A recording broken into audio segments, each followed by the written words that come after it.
Some stories begin with a whisper. Mine started with a storm behind my ribs. I stood in the principal's office, my palms trembling, tears burning behind my eyelids, while two perfectly dressed parents looked at me like I was dirt under their expensive shoes. They didn't even try to hide the smirks. To them, I wasn't a tired mother defending her daughter. I was a failure, a single woman who should have known better than to try raising a child alone, a mistaken heels and a cardigan. They had no idea, absolutely no clue that with one phone call I could summon someone who would shatter their smug certainty and make them regret every drop of venom they just poured into the air. If you've ever been told you're not enough, that your solitude is a scar, your motherhood a flaw, this story is your armor. Because what's coming next isn't just about pain, it's about power. Smash that like button of your heart. Because this story proves what real family looks like when the world turns against you. And trust me, when true love and real protection walk side by side, no bully alive can stand in their way. My name is Hazel. I'm 38 years old. I've spent most of my life building walls, so tall that love couldn't climb over them and pain couldn't break through. I used to think that was strength. Now I see it was fear dressed up in armor. My first teacher was my own father, Christopher, the man who showed me how easily love could vanish. I was 13 when I found my mother, Clara, collapsed at the kitchen table, shaking as she held open proof of his affair. He hadn't just betrayed us. He'd replaced us, disappeared without warning into a brighter, younger life, leaving behind a stack of unpaid bills and a daughter who learned her first cruel lesson early. A man's love has an expiration date. Mom worked herself raw just to keep us afloat. 3 jobs, cheap dinners, clothes that already knew another owner's name. I learned not to hope for rescue. I learned how silence can sound like dignity when all you have left is pride. 3 years later, she remarried. His name was William. I was 16, furious, and suspicious of every smile he gave us. William wasn't anything like my father. He was calm, stable, successful. He owned half the real estate downtown, which terrified me. Power, I'd learned, always came with a catch. So I froze him out. Didn't call him Dad. Didn't take his money. Didn't trust the steady kindness he offered. When he offered to pay for my college, I chose debt instead because I refused to let another man think he owned a piece of me. The day I turned 18, I packed my bags, ignored his goodbye, and walked out for good. Years passed. I waited tables, poured coffee, juggled double shifts while paying for those stubborn student loans. That's where I met Michael, 25, dreamer type, a graphic designer, chasing his big break. I was 23 and exhausted. He noticed me. That was all it took. After years of trying to be unbreakable, I met someone who made me laugh over spilled espresso and late-night bus rides. He called me beautiful when I still smelled like coffee grounds. He made life feel lighter. 6 months later, we were living together. 2 years after that, I was pregnant. And for the first time, I thought maybe miracles still existed for women like me. At first, Michael was thrilled, bought baby books, talked about apartments with room for a nursery. But hope can be a liar. As my belly grew, his interest faded. Nights out became longer, his texts shorter. Excuses piled up like dirty laundry. By the 7th month, I found the messages. Flirty texts that turned my stomach cold. When I confronted him, he didn't even apologize. Said I'd changed. Said pregnancy made me dull. Said he needed space. He left with a half-empty suitcase and a full sense of self-pity.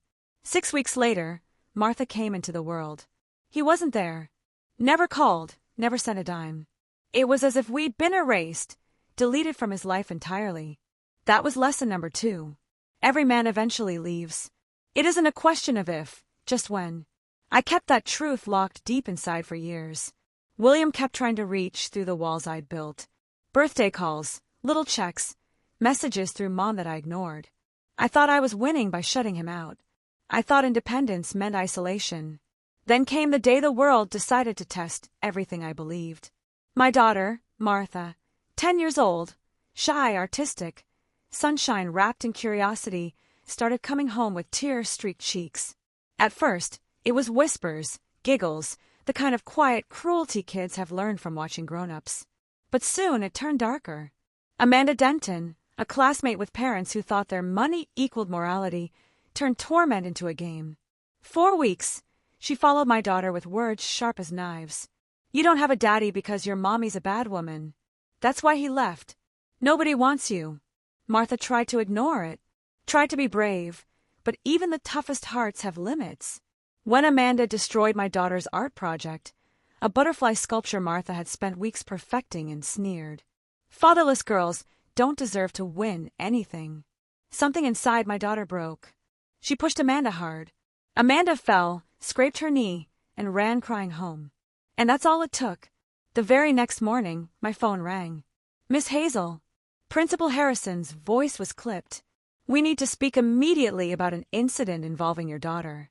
When I arrived, the air in his office was thick enough to choke on. There was Principal Harrison, looking deeply uncomfortable behind his desk, and beside him sat Andrew and Amber Denton, dressed like they were court-bound, not discussing grade school drama. Andrew crossed one leg over the other, the sort of man who'd introduced himself as a lawyer before saying hello. Amber's perfume was so strong it made the room stink. She smiled, sharp and cold. "Ms. Hazel, thanks for coming." Harrison began. "We have a serious matter to discuss." I started calmly. I explained everything. The weeks of taunts, the emotional bruises, the texts Martha had sent me begging not to return to school. I held up my phone to show them proof. That's when Amber's voice sliced through mine like a blade. "Enough," she said crisply. "Your daughter attacked mine. Pushed her to the ground. That's violence." I blinked, stunned. She was defending herself after months of Amber leaned forward, eyes glittering. "Children without structure act out, Miss Hazel. It's sad, really. No father figure, just you, clearly overwhelmed. Some women simply aren't built to raise children alone." Her words hit harder than fists. I felt my stomach twist, my pulse roaring in my ears. Andrew slid a neatly typed paper across the desk. "We're prepared to keep this out of the police system if you sign this," he said smoothly. I looked down. It wasn't just an apology. It was a confession, a statement admitting that I had failed as a mother, that my unstable home caused Martha's aggression, that I accepted full responsibility for poor parenting. "You want me to say I'm a bad mother?" I whispered, hardly hearing my own voice. Amber tilted her head with mock sympathy. "We'd like you to take accountability," she said. "Maybe consider a parenting class or a father figure program. Every child needs a man around. That's just biology." Even Principal Harrison looked uneasy. But he cleared his throat and said, "Miss Hazel, until you sign and demonstrate remorse, Martha will remain suspended. We cannot allow violent students back without consequences." I sat there frozen, humiliated, gutted. They weren't just punishing Martha. They were punishing me for every choice I'd ever made. For getting pregnant, for being abandoned, for surviving alone. They were saying the cruelty I endured was my fault. And now my daughter was paying the price. I left that office in a daze. I didn't sign anything. I just walked out, got in my car, and sat in the parking lot shaking. When I got home, Martha was waiting. Her face was swollen from crying. She looked up at me with those big wounded eyes and asked the question that destroyed me. "Mommy, why doesn't my daddy protect me?" I had no answer. "Am I suspended? Because Amanda is right. Because you're a bad woman." That was the moment. The moment every wall I'd built crumbled. I realized I was failing my daughter. Not because I was single. Not because I was inadequate. But because I was too proud, too scared, too damaged to ask for help from the one man who'd been offering it for 20 years. Martha needed a protector. She needed proof that Amanda's words were lies. She needed a man to stand up and show her that loyalty, protection, and love still existed. I walked into the kitchen, hands trembling, and pulled out my phone. I scrolled to a contact I hadn't called in 2 decades, William, my stepfather. I pressed the call before I could talk myself out of it. He answered on the second ring. "Hazel." His voice was older, but still steady, calm, like he'd been waiting for this call my entire life. I couldn't speak at first. My throat closed up, but then it all came pouring out. The bullying, the suspension, the letter, the way they publicly humiliated me, called me inadequate. A bad woman who deserved to be abandoned. There was a long silence. Then William's voice came back, but it wasn't warm anymore. It was ice, pure controlled fury. Hazel listened to me carefully. He said, "You are my daughter. Martha is my granddaughter. Those people have made a profound miscalculation. You have not failed her. They have failed both of you. William, do not sign anything. Do not speak to anyone. I will handle this. I don't want your money. This isn't about money, he interrupted, his voice softening slightly. This is about family, and you've been my family since the day I married your mother.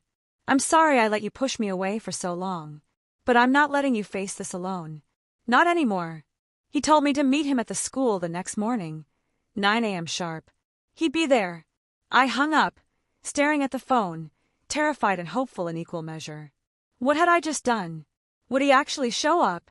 Or was this going to be one more disappointment, one more man who promised and failed? That night I couldn't sleep. I lay awake, replaying every moment, every cruel word, every look of smug superiority on the Dentons' faces. But at 8:55 a.m., standing outside Principal Harrison's office, I saw a sleek black car pull up, the door opened, and William stepped out. He looked exactly like what he was, a man with power, money, and zero tolerance for injustice. He walked over to me, placed a firm, reassuring hand on my shoulder, and gave me a single nod. For the first time in 20 years, I didn't feel alone. We walked into that office together. The Dentons were already there looking smug. Principal Harrison sat behind his desk, clearly ready to wrap this up quickly and force me to sign. But then William spoke. "Good morning, Mr. Harrison." The principal looked up, and his face went white. He recognized William instantly. Everyone in this city knew who William was. He funded half the district programs. He sat on the school board's advisory committee. He was untouchable. "Mr. William," Harrison stammered, standing up. "I didn't realize you were Hazel's stepfather," William said calmly, sitting down across from the Dentons.